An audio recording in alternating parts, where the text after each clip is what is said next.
You are standing in the middle of a living room. It smells like fresh paint and sawdust. The sunlight is hitting that one perfect spot on the hardwood floor, and you can just see it. You can see the Christmas tree in the corner, the kids running around, the Super Bowl parties, the late-night glasses of wine after a long week at work. It is not just a house. It is the trophy. It is the physical proof that you have made it. It is the American dream wrapped in vinyl siding and a 30-year fixed mortgage. But then there is that other voice. The one in the back of your head that sounds a little bit like a boring accountant. It is whispering about compound interest, expense ratios, and the S&P 500. It is telling you that this pile of wood and bricks is actually a financial trap, and that you would be infinitely wealthier if you just took that down payment, threw it into an index fund, and kept renting a one-bedroom apartment for the rest of your life. It is the ultimate debate in personal finance. The clash of the titans. On one side, you have real estate, leverage, forced savings, and you cannot live in a stock portfolio. On the other side, you have the stock market, liquidity, diversification, and the magical math of compounding without a leaking roof to fix. It feels like you have to choose a religion. You are either a househead or you are a stock jockey, and never the twain shall meet. My name is Jack, and I spend way too much time thinking about money, financial psychology, and why some people seem to effortlessly build wealth while others stay stuck in the same financial patterns for decades. I have dug into the numbers, read the studies, and honestly, I have spent sleepless nights staring at spreadsheets trying to crack this code because the answer is not as simple as the gurus tell you. It is not just about math. If it were just about math, we would all just live in tents and invest 100% of our paycheck. But we are humans. We have emotions, egos, and we need a place to pee. By the end of this video, we're going to run this simulation. We're going to take two people, let us call them Dave the renter and Steve the homeowner, and we're going to fast forward their lives 30 years to see who dies richer. But more importantly, we're going to look at the hidden wealth that the spreadsheet often misses. The kind of wealth that determines whether you actually enjoy your life or just end up with a big bank account and a landlord who knocks on your door every time you hang a picture too heavy. So, let us settle this. House versus 401k. Which one actually builds wealth faster? Let us start with the most obvious part of this whole equation, the monthly payment. This is where the battle usually starts, and honestly, this is where most people make their first mistake. They compare the rent to the mortgage payment, look at which one is lower, and think they have done the math. Here is the brutal truth about buying a house that nobody likes to admit. Renting is almost always cheaper on a monthly cash flow basis, at least in the beginning. If you go out and buy a house today, a nice one, not a mansion but a decent starter home, you are probably looking at a mortgage. But here is the thing. Your mortgage check is not your only expense. In fact, the mortgage is just the cover charge to get into the club. Once you are in, they start charging you for the drinks. You have property taxes. Depending on where you live, this can be hundreds or even thousands of dollars a month. You have homeowner insurance, which is usually more expensive than renter insurance because, well, now you have to insure the whole structure, not just your Xbox. And then, if you put down less than 20%, you have PMI, private mortgage insurance, which is literally just burning money for the privilege of borrowing money. But wait, there is more. You have HOA fees. You have maintenance. You have that mystery fund for when the water heater explodes in the middle of the night or a tree falls through your roof. When you buy a house, you turn into a utility company.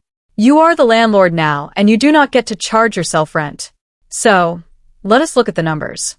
Let us say you find a house for $400,000. You put 20% down, $80,000. You borrow $320,000 at, let us be generous and say 6.5% right now. Your principal and interest payment is roughly $2,000 a month. Add in taxes and insurance, and you are probably pushing $2,700 or $2,800 a month. Add in some maintenance and repairs, and you are easily at $3,000 a month in total housing cost. Now, let us look at Dave the renter. He finds a nice apartment or rental house for $2,000 a month. That is it. No insurance, no taxes, no fixing the toilet. He is out $2,000. Now, the stock market crowd yells, "See, Dave saves $1,000 a month. He is winning." And they're right. On paper, Dave has an extra $1,000 a month in cash flow. If Dave takes that $1,000 difference and invests it in the stock market every single month for 30 years, assuming a 7% return, he ends up with a massive pile of cash. We're talking over $1 million just from that monthly difference. This is the rent and invest strategy. It sounds brilliant on a whiteboard. It is the classic Boglehead approach. Minimize expenses, maximize the index fund.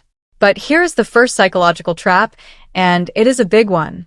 We are assuming Dave is a robot. I call this the delta, the difference between your rent and a mortgage. Theoretically, that delta is supposed to be invested. In reality, for most people, that delta disappears. It gets absorbed into the lifestyle. You see, when you rent, you have flexibility. Your housing payment is fixed for a year, and then you can move. But because you have this extra cash flow, because you're not fixing the water heater, you tend to upgrade your car. You go on nicer vacations. You eat out a little more often because you do not have a mortgage to worry about.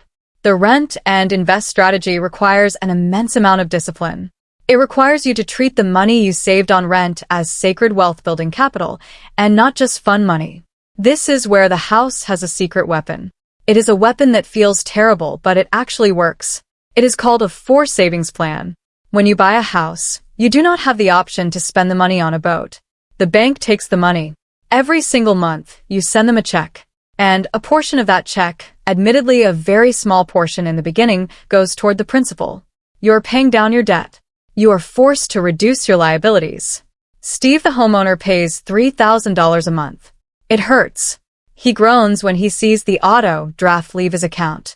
He cannot afford the Porsche. He drives a Honda Civic because he is house poor. But at the end of the month, Steve owns a tiny fraction more of his house. This is the first point in favor of the house. Automation. You do not have to be disciplined to build equity in a home. You just have to not die. If you miss your mortgage payment, they take the house. That threat is a pretty strong motivator to keep paying. With the stock market, if you want to skip investing this month to buy a new laptop, nobody stops you. The market does not send you a foreclosure notice. So, round one goes to the stock market for raw math and cash flow flexibility, but round one has a psychological asterisk next to it. Because unless you have the discipline of a monk, the cash flow savings from renting often turn into lifestyle inflation, not wealth. Now, let us talk about the magic part. The part that gets everyone excited. The returns. This is where the 401k and the stock market really try to flex their muscles. The argument is simple. Historically, the stock market has returned about 8 to 10% per year on average. Real estate? Historically, it has appreciated right around inflation, maybe 3 to 4% a year. If you look at that on a spreadsheet, it is a bloodbath. The stock market wins hands down. If you put $80,000 into the S&P 500 and let it sit for 30 years at 8%, you have over $800,000. If you put $80,000 into a house and it appreciates at 3% for 30 years, your house is worth about $970,000. Wait, okay, the house number sounds bigger there, did it not? Hold on. That is the nominal price. But remember, you had to pay interest on that mortgage. You paid property taxes. You paid insurance. You paid for new roofs and windows. The return on the actual cash you invested, the $80,000 down payment, is abysmal if you just look at the appreciation. This is why the financial experts scream that your house is a liability, not an asset. Because a true asset puts money in your pocket every month. A house takes money out. And you knew there was a but coming, this comparison is unfair. It is comparing a bicycle to a spaceship and asking which one goes faster. Because with a house, you are not just investing your $80,000. You are leveraging the bank money. This is the leverage loophole. Let's go back to our example. You put $80,000 down, but you bought a $400,000 asset. You are controlling $400,000 worth of real estate with only $80,000 of your own money. That is 5 times leverage. If that house goes up in value by just 3%, the value of the house goes up by $12,000. But you only invested $80,000. $12,000 on an $80,000 investment is a 15% return. That is insane. Where else can a regular person get 5 times leverage at a low interest rate to invest in a stable asset? Try going to a bank and saying, "Hey, I want to borrow $320,000 to buy Tesla stock. I will put down $80,000. They will laugh you out of the building. They will call security. But for a house, they will hand you the check and give you a pen. This is the superpower of real estate.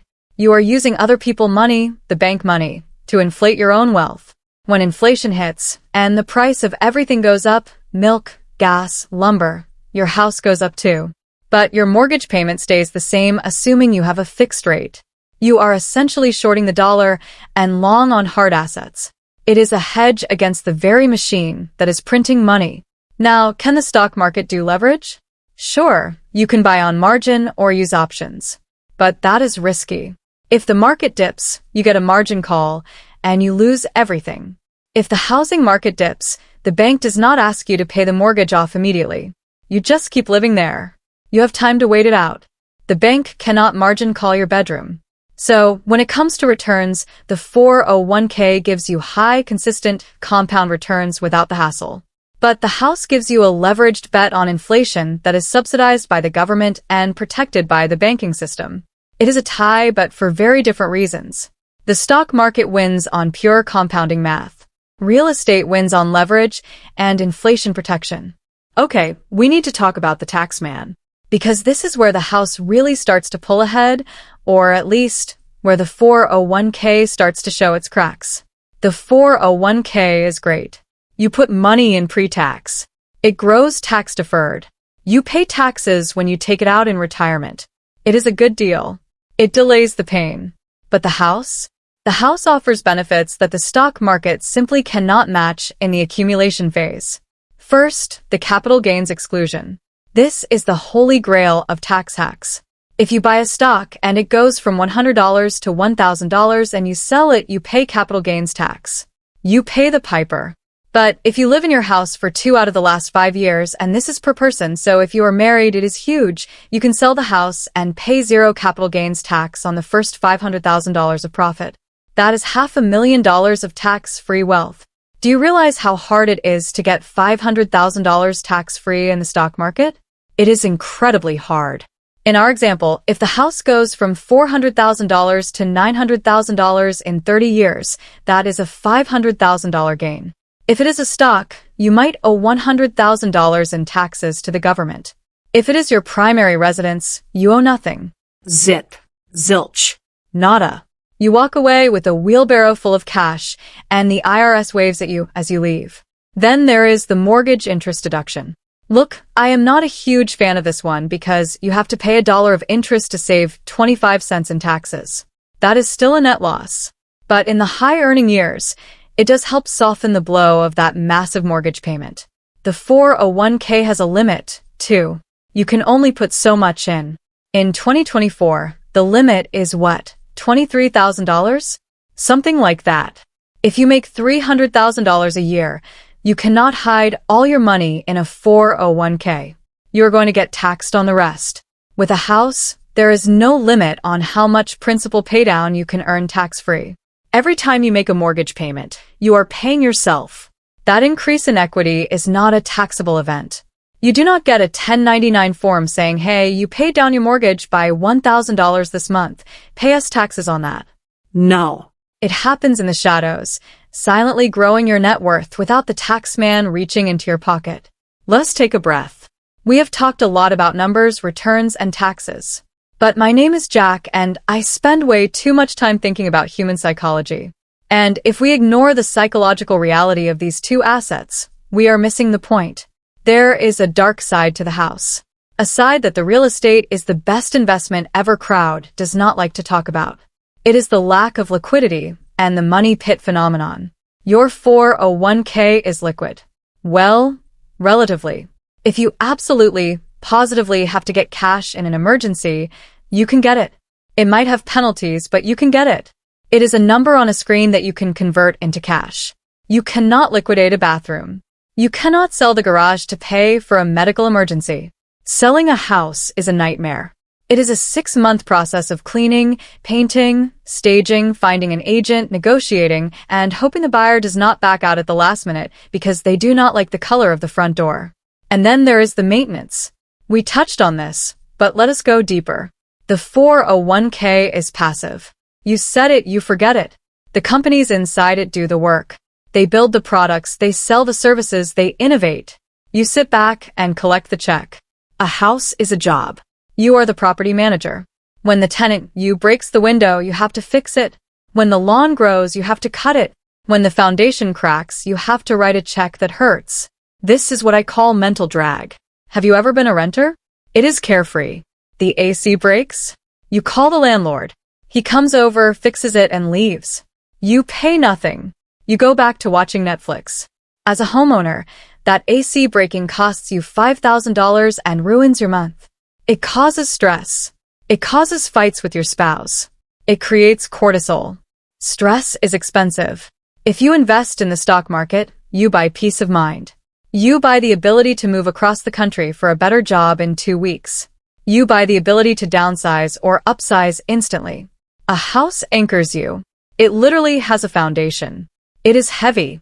It ties you to a specific location, a specific school district, a specific job market.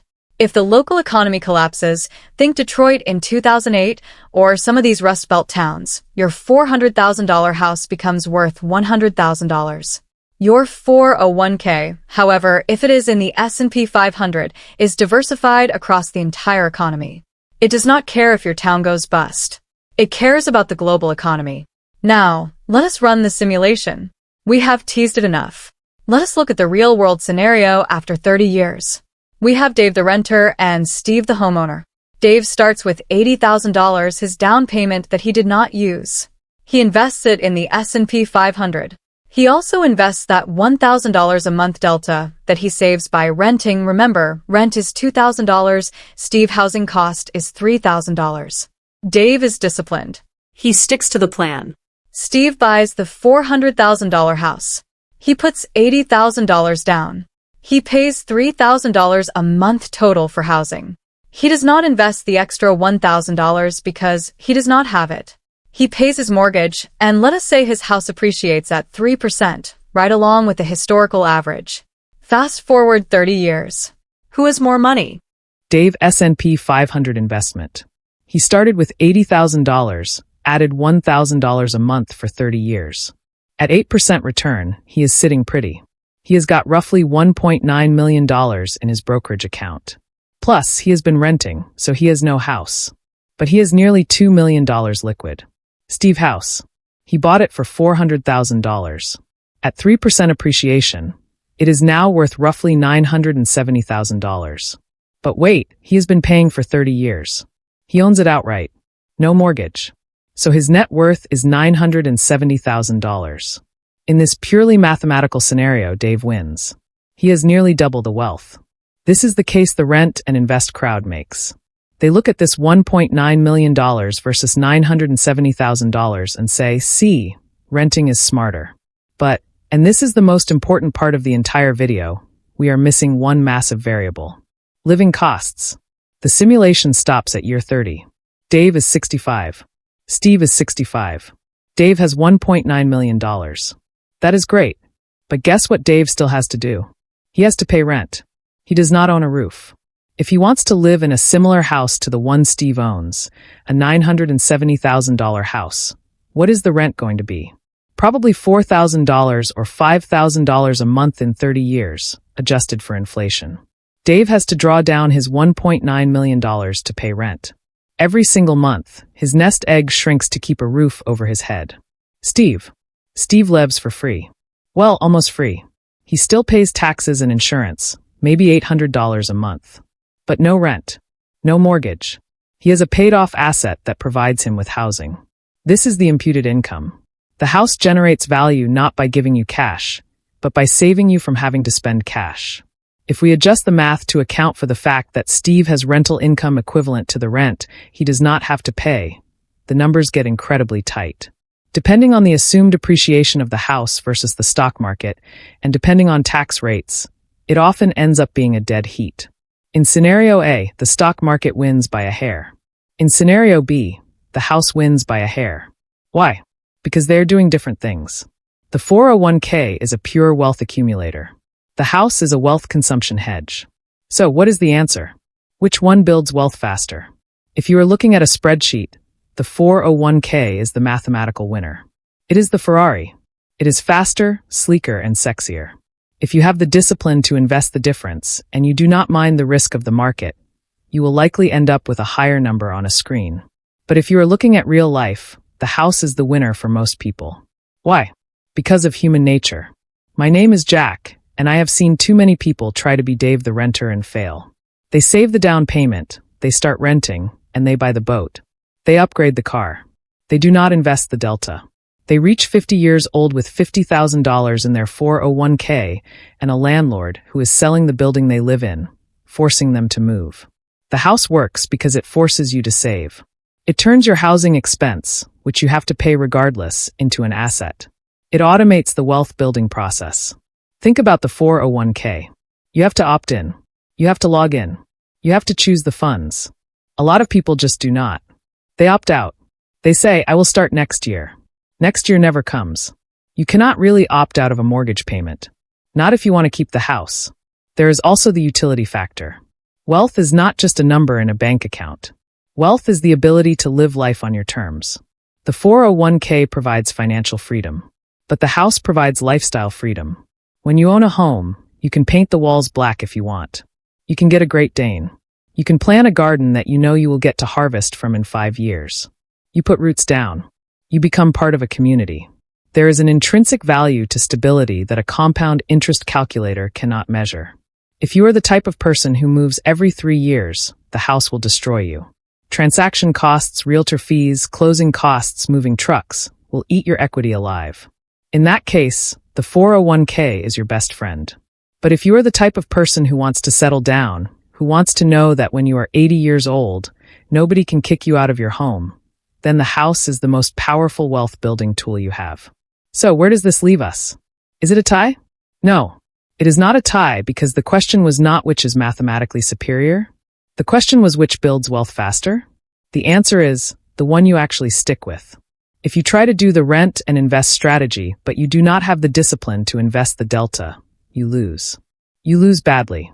You end up with nothing.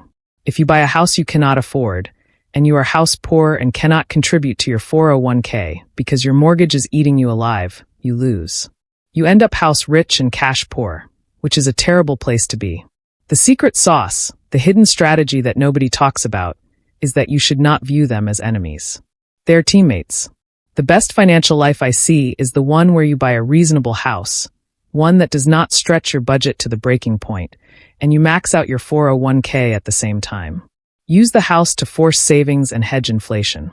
Use the 401k to build tax-deferred, compound growth liquidity. Do not choose between the Ferrari and the tank. Figure out how to drive them both. Buy a house that is 2.5 or 3 times your income, not 5 times your income. Keep the payment low enough that you can still crush your retirement contributions. Listen, money is a tool. It is a means to an end. A 401k balance is just a number until you spend it. A house is just a shelter until you make it a home. The math is important, do not get me wrong. You need to run the numbers. You need to know what you are signing up for. But do not let the perfect be the enemy of the good. If buying a house makes you feel secure, if it stops you from blowing your money on dumb stuff because you have a mortgage to pay, then buy the house.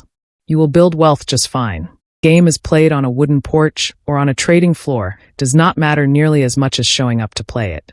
My name is Jack, and I hope this helped you think a little differently about your money.